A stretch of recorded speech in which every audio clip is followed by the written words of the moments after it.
बात दिल्ली की, जहां राज्यसभा और लोकसभा में सरकार और विपक्ष के बीच में तीखी बहस चल रही है और मुद्दा है संविधान। सोमवार को दोनों सदनों में कई अलग अलग मुद्दों पर हंगामा देश ने देखा, सुर्खियों में रहा। आपको तस्वीरों में दिखाते हैं, जरा देखें। ये आज के दिन की 4 बड़ी तस्वीरें हैं संविधान को लेकर। जो पहली तस्वीर में आप देख पाएंगे वो देश की वित्त मंत्री निर्मला सीतारमण और कांग्रेस पार्टी के राष्ट्रीय अध्यक्ष, जो कि सदन के विपक्ष के नेता हैं राज्यसभा में, मल्लिकार्जुन खड़गे, इनके बीच में जमकर बहस हुई है। निर्मला सीतारमण ने कांग्रेस पर परिवार और वंशवाद के लिए संविधान में बेवजह संशोधन करने के आरोप लगाए, तो कांग्रेस के राष्ट्रीय अध्यक्ष मल्लिकार्जुन खड़गे ने तिरंगे, संविधान और अशोक चक्र का अपमान करने वाले आरएसएस को और संघ को लेकर टिप्पणियां करते हुए बीजेपी को आड़े हाथों लिया। कहा कि आज ये हमें संविधान पर ज्ञान दे रहे हैं, जबकि इन्होंने खुद कोर्ट के आदेश पर अपने मुख्यालय पर तिरंगा फहराया था।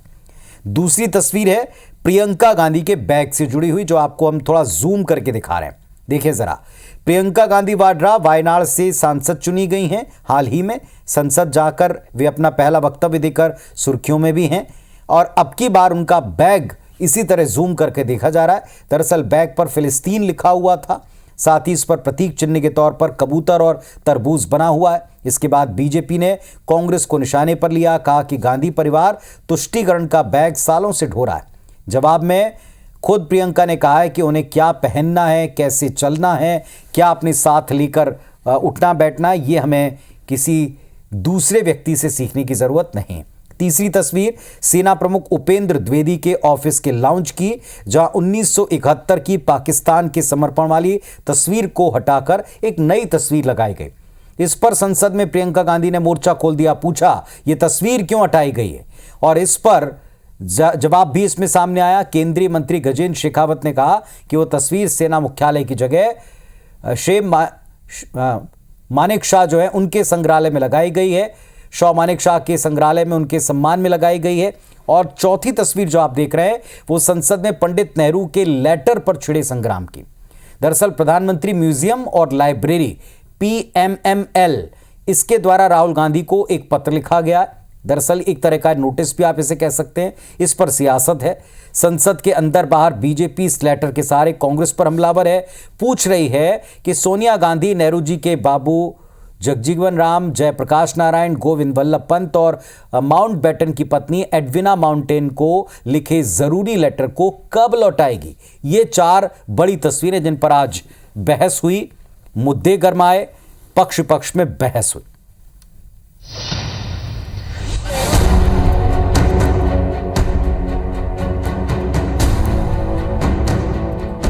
कांग्रेस की पूर्व अध्यक्ष सोनिया गांधी के साथ एक नया विवाद जुड़ गया। सोनिया गांधी पर पूर्व पीएम पंडित जवाहरलाल नेहरू के निजी पत्रों को Nehru memorial museum and library से मंगवाकर अपने पास रखने का आरोप लगा है। इसका खुलासा तब हुआ जब लाइब्रेरी के सदस्य रिजवान कादरी ने राहुल गांधी को पत्र लिखकर इसे राष्ट्रीय संपत्ति बताते हुए वापस करने की मांग की।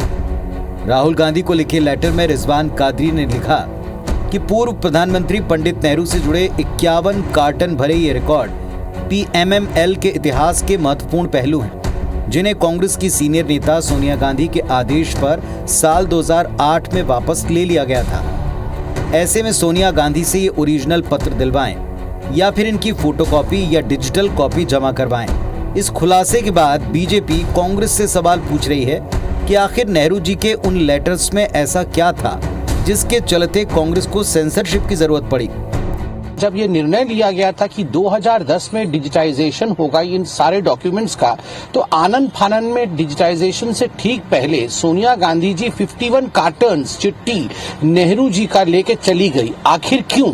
इन चिट्ठियों में ऐसा क्या था कि गांधी परिवार चाहता था कि देश इन्हें न जाने? ये सेंसरशिप, जब कॉन्स्टिट्यूशन पे डिबेट चल रहा है तो ये सेंसरशिप का भाव जो गांधी परिवार में था, ये आखिर क्यों था? ये संसद में संविधान पर संग्राम जारी है। इसी बीच नेहरू से जुड़े पत्रों के खुलासे से बीजेपी को कांग्रेस पर हमलावर होने का एक और मौका मिल गया। कांग्रेस फिलहाल इस मसले पर बैकफुट पर है। नेहरू के पत्र वापस म्यूजियम को नहीं मिले। नेहरू के पत्र वापस म्यूजियम को मिलते हैं या नहीं, ये बड़ा सवाल बन गया है। Bureau report IBC 24।